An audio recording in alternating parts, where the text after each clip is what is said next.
Spoiler Perfect World episode 132. Xiao berhasil mendapatkan tulisan emas setelah mengecoh peri Yuechan. Dengan ini, Xiao sudah mendapatkan 2 tulisan emas. Ketika disandingkan, Xiao menebak kalau tulisan emas ini adalah peninggalan dari Kaisar Petir dari wilayah tidak bertuan, sama seperti baju armor rusak yang ia dapat.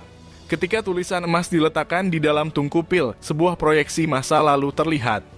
Di wilayah tidak bertuan, makhluk tertinggi sedang bertarung dengan Origin Supreme Being dalam pertarungan yang dahsyat.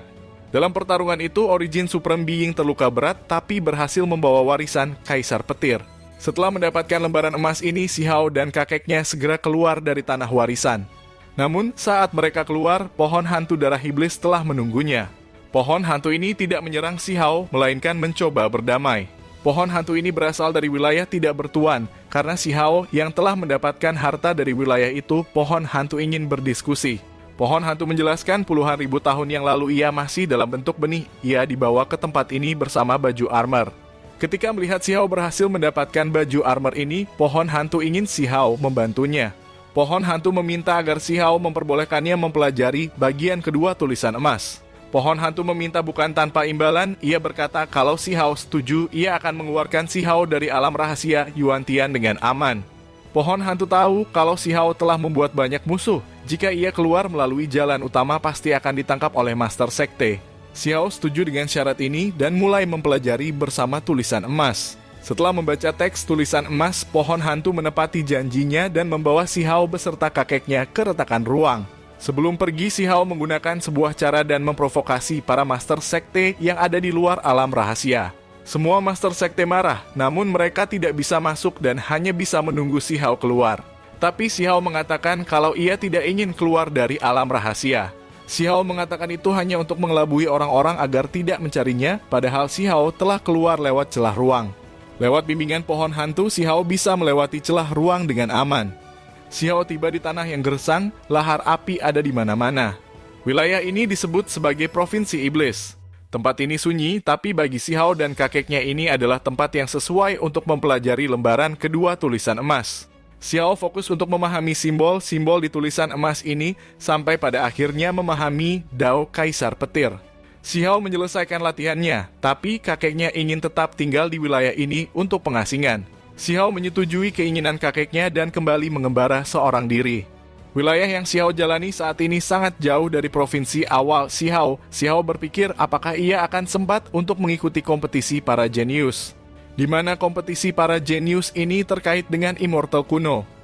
Di wilayah iblis ini, Xiao juga melihat ada yang aneh. Beberapa ahli kuat terlihat sedang menjaga sebuah formasi teleportasi. Xiao takut kalau keberadaannya diketahui, jadi Xiao mencoba pergi ke wilayah surga. Provinsi surga berada di sebelah provinsi iblis. Xiao saat ini ada di perbatasan 2 provinsi yang disebut sebagai dataran darah. Dataran darah adalah wilayah bekas peperangan kuno. Ini adalah wilayah yang paling kacau. Wilayah ini semakin kacau setelah berita tentang perubahan surga menyebar. Banyak ahli yang berkumpul dan tempat ini dijaga ketat oleh tentara bayaran. Xiao tidak terlalu peduli karena ia bukan incaran, tapi setelah melihat seorang gadis, Xiao merubah pikirannya. Ya, Xiao melihat Yunzi, kemungkinan perubahan surga ini terkait dengan klannya. Yunzi terlihat bersama rombongannya. Status Yunzi jelas luar biasa, karena beberapa kultivator tingkat dewa terlihat menjaga Yunzi. Xiao sangat senang bisa melihat istrinya lagi. Ini sudah beberapa tahun sejak Yunzi naik ke alam atas. Namun Xiao tidak bisa menemuinya secara langsung, karena bisa saja pihak lain tidak menyetujuinya. Xiao hanya mengamati dan mencari tahu tentang perubahan surga. Xiao hanya dapat sedikit informasi dan memutuskan untuk bergabung dengan tentara bayaran. Tentara bayaran yang Xiao masuki adalah tentara bayaran yang kecil, tapi Yunzi juga ada di kelompok tentara bayaran ini. Xiao tidak tahu apa tujuan Yunzi ikut dengan tentara bayaran ini meninggalkan kelompok tingkat dewanya. Pasti ada misi tersembunyi yang dibawa Yunzi. Kelompok tentara bayaran Xiao dan Yunzi terus berjalan, kemudian tiba-tiba saja sebuah ledakan besar terlihat. Dewa surgawi muncul dengan membantai ribuan orang. Beberapa kelompok tentara bayaran lainnya mulai mengaktifkan serangan menyerang Dewa Surgawi. Meskipun diserang dari berbagai arah, jarak kultivasi yang jauh tetap membuat Dewa Surgawi tak terkalahkan. Pembantaian Dewa Surgawi terus berlangsung, orang-orang hanya bisa melarikan diri. Karena terbang dibatasi, mereka hanya bisa berlari.